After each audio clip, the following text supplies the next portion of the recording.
Bienvenidos, queridos hermanos, a este subprograma de estudios bíblicos del Ministerio de Apologética Siloé.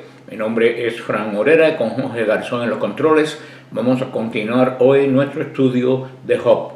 Pero como siempre nos ponemos en la presencia del Señor, en el nombre del Padre, del Hijo, del Espíritu Santo. Amén. Y oramos.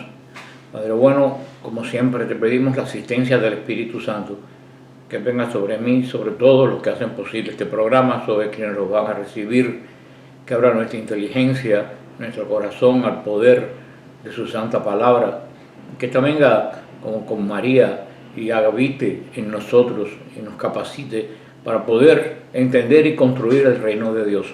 Todo esto lo pedimos en nombre de Jesús el Señor. Amén. María, Madre de la Iglesia, ruega por nosotros. Pues bien, seguimos con el capítulo 39 de Job en este día, que hemos ya los capítulos finales cuando ya Dios dialoga con Job. Vamos a hacerlos completos, no como los anteriores de los discursos filosóficos y teológicos que los resumimos. Dice así, el capítulo 39 del versículo 1 al 4, en nombre del Padre, del Hijo y del Espíritu Santo. Amén. ¿Conoces cuándo paren los rebecos? ¿Has observado el parto de las siervas? ¿Has contado sus meses de gestación? ¿Conoces el momento de su parto? Se encorvan, hacen salir a sus crías, depositan sus camadas. Sus cachorros se hacen fuertes y crecen en el campo. Se van y ya no vuelven a ella. Aquí el Señor sigue bajando el nivel de conocimiento de nuestro amigo Job. Podía posiblemente conocer Job estos acontecimientos observando la naturaleza, una simple observación de una persona que está habituada a andar entre estos animales.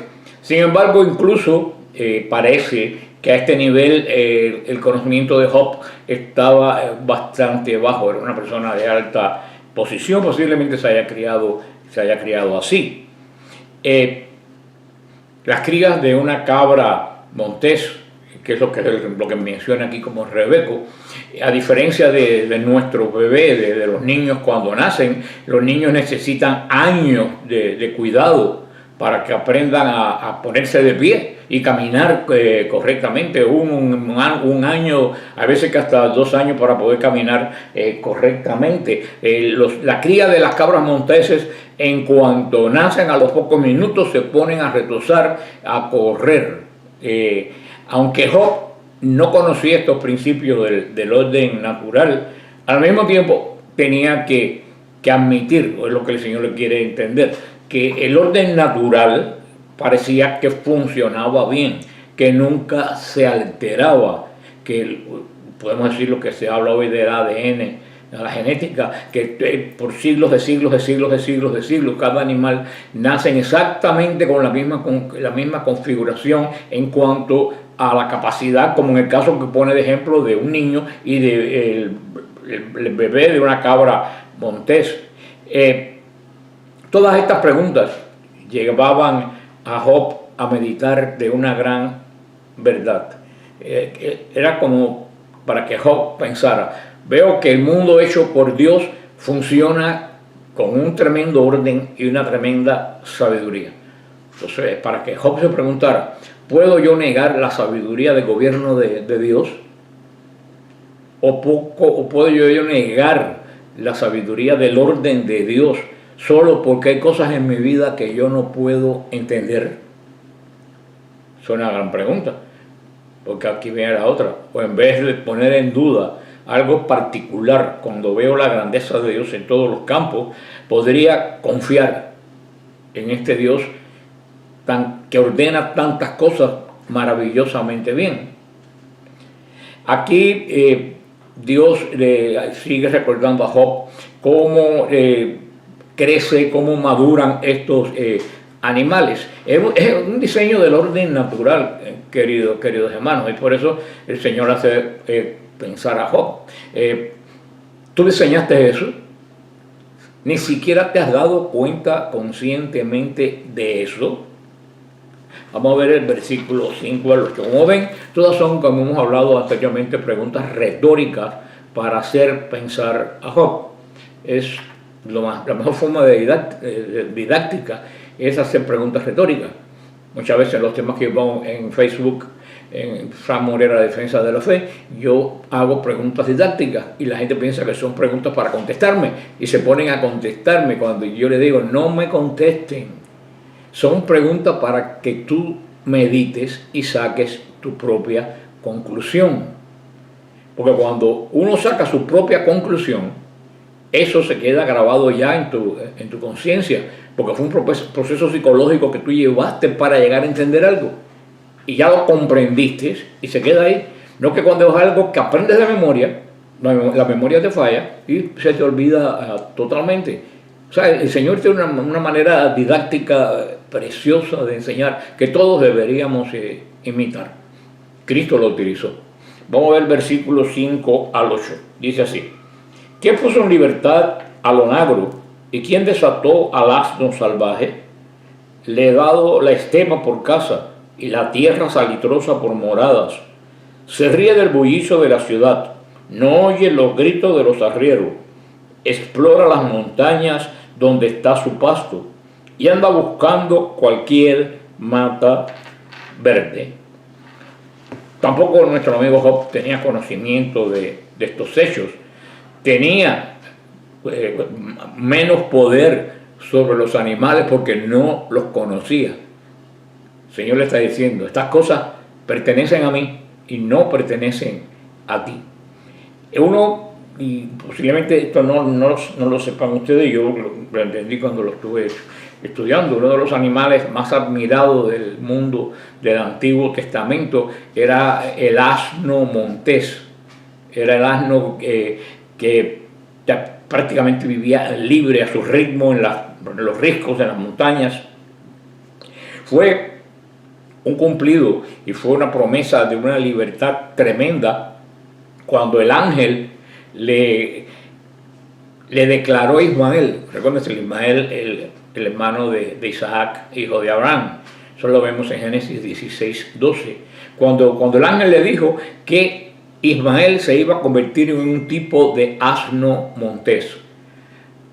Si a nosotros nos dicen que te vas a convertir en un asno, eso lo cogeríamos nosotros verdaderamente a insulto. Pero en este momento es un halago, porque el asno montés, el que estaba en estado salvaje, era altamente apreciado como un signo en el Antiguo Testamento. ¿Por qué? Porque primero de todo por su libertad, la libertad con que vivía. Segundo, por la capacidad que tenía para sobrevivir en condiciones extremas, en condiciones duras. Por eso le habla del suelo salitroso, cómo este tipo de asno sobrevive donde quiera. Dice que lo oculto, lo que nadie conoce del monte es donde él pasta.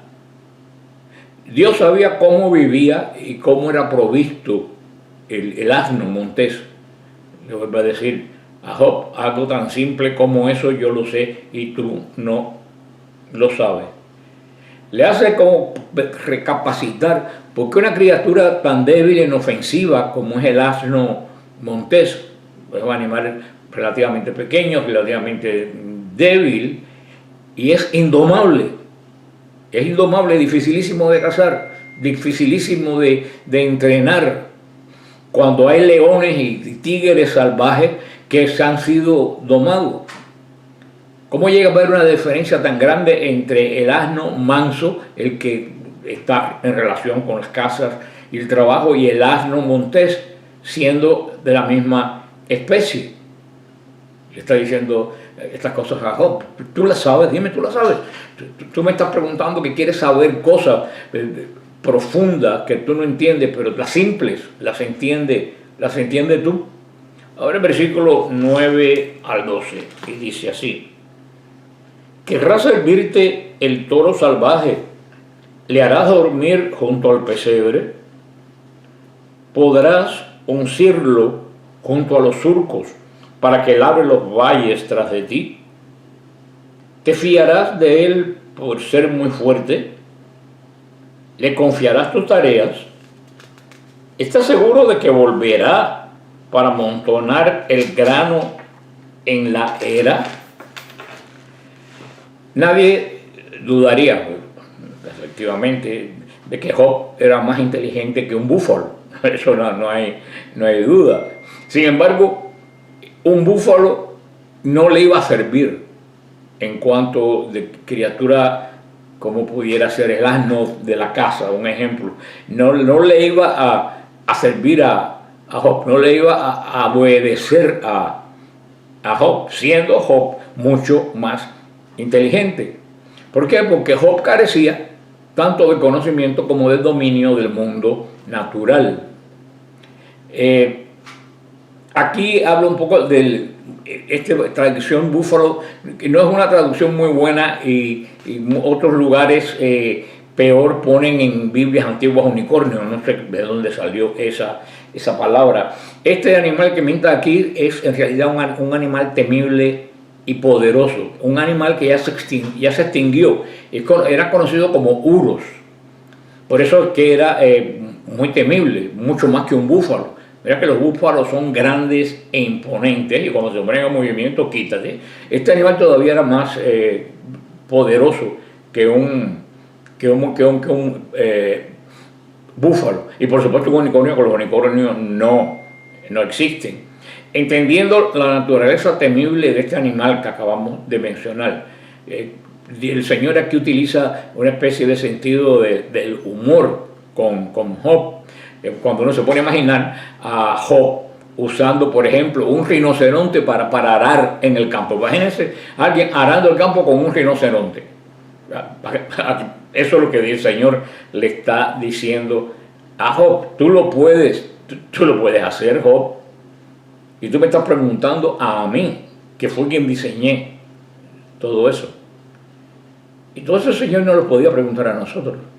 Porque a veces, en nuestra limitada capacidad, pensamos que lo podemos saber, conocer o hacer todo, cuando en realidad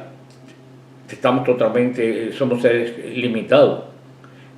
Y muchas veces nosotros en diferentes momentos retamos a Dios exactamente de la forma que lo hace Job, que no fue una forma irrespetuosa, pero fue una forma de preguntas que él antes no se había puesto a considerarlo sobre él mismo, sobre el conocimiento que él tiene de la vida. Ahora los versículos 13 al 18, y dice así: el ala del avestruz gozosamente se agita con plumajes firmes como de cigüeña, pero abandona sus huevos en el suelo y deja que se incuben en la arena. ¿Olvidas que unos pies pueden pisarlo? ¿O una bestia salvaje aplastarlo? Es dura con sus crías como si no fuesen suyas, sin importarle sus vanos esfuerzos, porque Dios le ha negado sabiduría, no le ha dado inteligencia. Pero cuando se yergue batiendo las alas, se ríe del caballo y su jinete. Interesante. Es increíble el conocimiento, por supuesto que es el Señor quien está hablando, pero también del escritor del libro, el conocimiento que tiene del mundo. Por eso tú ves aquí que tiene que haber una acción sobrenatural con una persona de hace tantísimos siglos, con tan poca limitación en cuanto a la naturaleza en sí, en su dinámica, puede haber conocido también estos tipos de animales hoy extinguidos en la Tierra Santa. Dios aquí habla de unas alas que se agitan orgullosas. El avestruz es un animal gigantesco, grande. Creo que es el animal de este género de ave más grande que existe sobre la Tierra. Cuando agita las alas tiene unas alas gigantescas, pero tiene un problema: no puede volar. Tenemos un gran problema. Aquí quizá Job podría explicar por qué un ave que no puede volar tiene alas tan grandes. Inclusive para mí y para ti eso puede ser hoy en día también un enigma que la ciencia debe haber ya avanzado. Pero estamos hablando de un libro hace 3000 años atrás, una tremenda reflexión. Porque un animal con unas alas tan grandes no puede volar. Y si está diseñado para no volar, ¿para qué tiene alas? Es lo que entonces el Señor, a través de esta explicación, le dice a Job. Es lo que es un ave tonta, que pone los huevos en el piso, donde cualquier animal lo puede romper. ¿Por qué? Porque Dios así lo hizo. ¿Tú sabes por qué? Es un relato dicho en este contexto, que uno puede ver aquí el humor, ¿no? El Señor está diciendo, hay criaturas que fueron hechas para ser útiles a los hombres, y otras están ahí para el entretenimiento nuestro. Porque ese animal que parece tan tonto como es la avestruz, cuando se echa a correr, le gana un caballo. Y sus plumas son codiciadas antiguamente y en el mundo moderno. Este pasaje es notable porque es el primer tipo de humor que podemos ver en el libro de Job, un libro tan sombrío. Podemos pensar que es Dios tratando de hacer sonreír a Job en medio de tanta desgracia y en medio de tanta solemnidad. Aquí Dios les recordó a Job que Él es el dispensador de sabiduría. Él es el que da o Él es el que retiene. Y lo hace como le place. Un tremendo ejemplo, un maravilloso ejemplo y extraño como el avestruz que el Señor le presenta a Job, un animal que poco se menciona en las Escrituras y que en estos momentos por toda esa zona del Medio Oriente está totalmente extinguida. Los estarán criando, yo los he visto criando en Israel en algunos kibbutz, pero son traídos, ya no son de esa. Sería muy interesante estudiar o preguntar si existirían en la Tierra Santa en esa época avestruces o en el Medio Oriente, y si sí, ¿por qué se extinguieron? Interesante. Ahora el versículo 19 al 25 dice así: ¿has dotado tú de fortaleza al caballo? ¿Reviste sus cuellos de crines? ¿Les hace brincar como langosta? Su fiero relincho espanta. Piafa del valle, exulta con brío, sale al encuentro de las armas, se ríe del miedo, no se asusta ni se echa para atrás ante la espada. Sobre él resuena la aljaba, la lanza fulgurante y los dardos. Con furia y estrépito devora la distancia y apenas se contiene al sonar la trompeta. A cada toque de trompeta responde ¡ah! Desde lejos olfatea la batalla, el grito de los jefes y el alarido de la guerra. Ahora vemos que el Señor sigue con esta clase de ciencias naturales con nuestro pobre amigo Job. Y como muchos de su época, por supuesto, Job podía estar impresionado con la fuerza majestuosa que tiene el caballo. El caballo en ese momento era un animal de guerra, era un animal entrenado para la guerra, un animal, ¿verdad? Lo sigue siendo todavía, un animal grande, hermoso, majestuoso, que puede correr millas y días sin cansarse. Y el Señor se lo presenta a Job. Ese animal tan grande, tú no lo puedes crear. Ese animal tan grande que tú admiras tanto, ese solamente lo puedo crear yo, no ningún otro hombre. Puede haber un animal así, y el Señor dice, ¿puedes controlarlo? No solo que ya crearlo, controlarlo.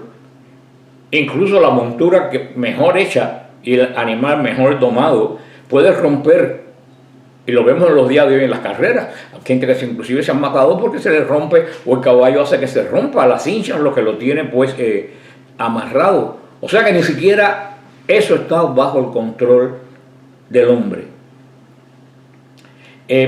Job no podía dar ninguna explicación sobre la naturaleza guerrera de un caballo. Aquí Dios está diciendo a Job, esas cosas que tú miras tanto como como un caballo, como nosotros pudiéramos admirar esos bombarderos B-2 que vuelan, que ni lo puede detectar un radar.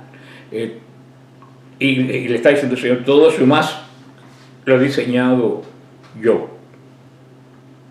Vamos a ver del 26 al 30, y dice así: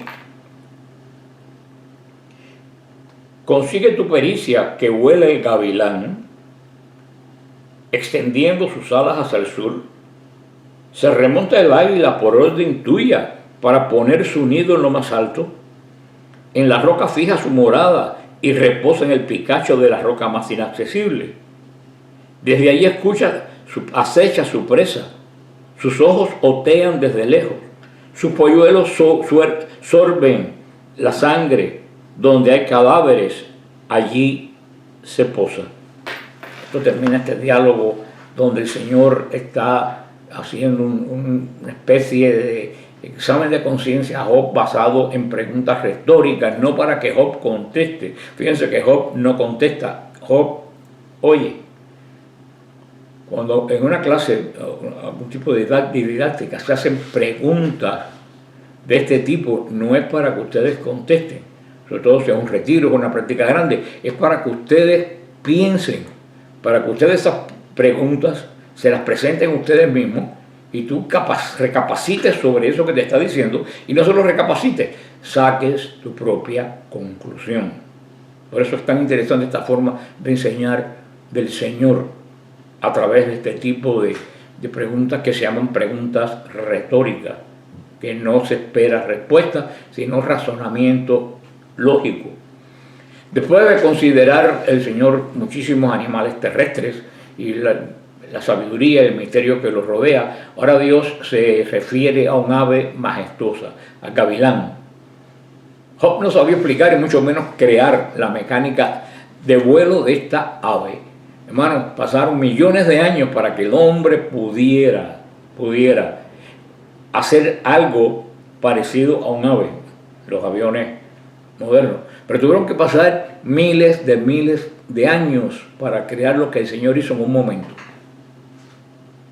Y todavía no tenemos la perfección, porque estos animales vuelan sin ningún tipo de energía, la energía que produce el mismo. El gran Chesterton, al cual yo admiro muchísimo, para mí es el santo del sentido común. Chesterton escribe que la forma en que Dios nos está describiendo a todas sus criaturas fabulosas y la hace pasar delante de Job, dice Chesterton que hace que parezca como un monstruo que camina bajo el sol. O sea, él dice que todo esto que está diciendo el Señor es una especie de salmo al asombro. Esto el Señor está presentando un salmo para dejar a Job asombrado. O sea que es muy interesante. El Dios quería que Job se asombrara de los salvajes, de todo. Aunque Dios le había dado el dominio de todo esto a nuestro padre Adán, en Génesis 1, lo vemos 1:26. Sin embargo, el hombre lo único que hace es aprovechar el potencial que Dios le dio. Porque no solo en esa época, y todavía tenemos grandes misterios en el mundo animal y vegetal, porque no solo Dios lo creó, sino que muchas veces el hombre no lo puede entender.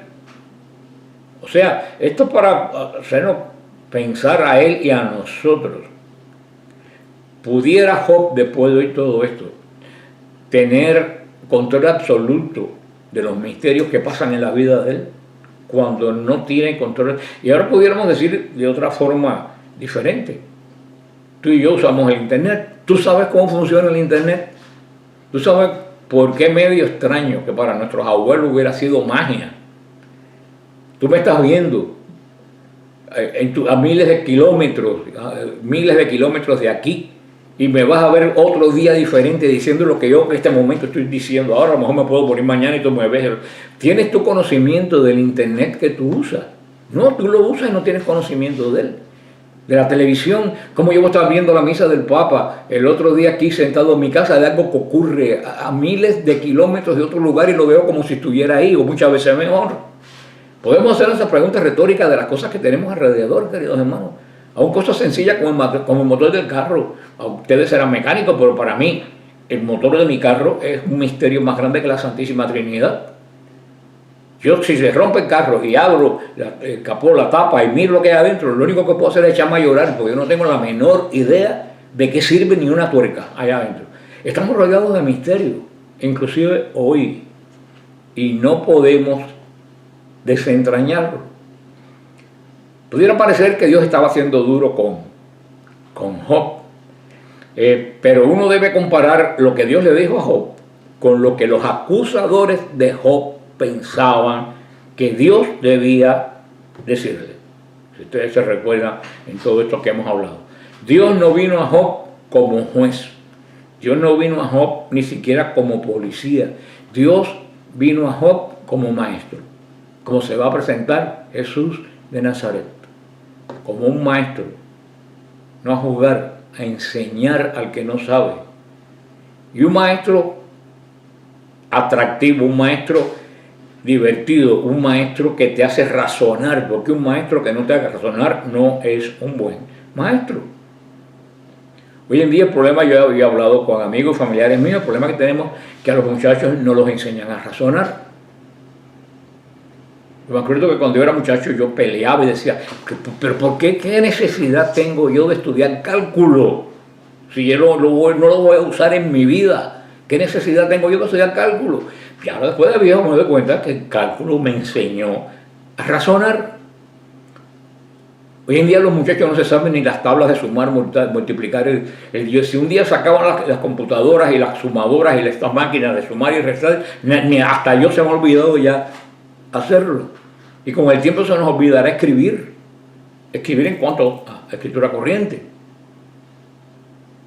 Eso es lo que el Señor se le aparece de esta forma de maestro didáctico a Job, no solo para enseñar, para hacerlo pensar. Puede parecer exasperante que Dios nunca le dé a Job ninguna razón de por qué él ha sufrido tanto. Bueno, si tú piensas eso, que por qué Dios no le daba la razón a Job de su sufrimiento, estoy perdiendo el tiempo completo del estudio de este libro. Si bien es cierto que la respuesta del Señor a Job no es ni lógica ni teológica respecto a la situación, esto no es lo mismo que decir que Dios no da ninguna respuesta. El Señor da una respuesta. ¿Cuál es la respuesta que da el Señor? Él mismo. Él es la respuesta. Él le dice a Job, tú no tienes el control, lo tengo yo. Saca experiencia de tu vida. Cuando algo horrible pasa, tú no lo puedes solucionar. Y no quiero parecer duro, pero ya cuando pasan cosas que no están bajo nuestro control horrible, tenemos que mirar para adelante y seguir, doblar la página y seguir mirando a Dios. No caminar mirando a algo de lo cual ya tú no tienes control. Mucha gente camina por la vida mirando para atrás, queridos hermanos. Y cuando era pequeño, cuando uno se ponía a tontear y caminaba mirando hacia atrás, con los ojos cerrados, terminaba dando un golpe y perdiendo un diente contra la pared o chocando con un mueble, rompiendo algo. Tú no puedes caminar por la vida mirando atrás. Tú tienes que caminar por la vida mirando hacia adelante. Como me dijo una vez, muchos años, una querida hermana que estaba muy enferma de cáncer y el Señor la sanó. Pero ella me dijo, ni siquiera ores porque yo me sane, ore para que yo en todo este proceso nunca quite la vista de Jesús. Que siempre esté enfocado en Él, que nada me distraiga. Eso es la gran respuesta de Dios a Job. Confía en el poder de Dios. Confía en la sabiduría, en la bondad de aquel que siendo todopoderoso, gobierna con misericordia y con sentido común. Quiero recordar que tenemos nuestro viaje, si el Señor lo permite. Esperemos que ya las condiciones estén bien en esa época, en noviembre, a Tierra Santa, con el padre Javier Oliver Rabasi y con mi querido amigo Santiago Alarcón.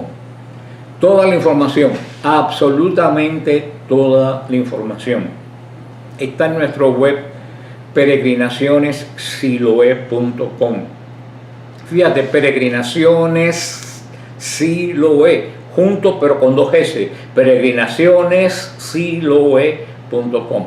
Si vas allí, a donde dice Peregrinaciones, está la foto de nosotros 3, haces clic, bajas, ahí está todo lo que tú necesitas saber. En el medio vas a ver que está una sección que dice costo, preguntas frecuentes, qué incluye, qué no incluye. Ahí está absolutamente todo. Ojalá nos podamos ver una Jerusalén en paz ahora en noviembre. Que el Señor los bendiga, los guarde, les muestre su rostro y sobre todo que nos dé su paz. Amén.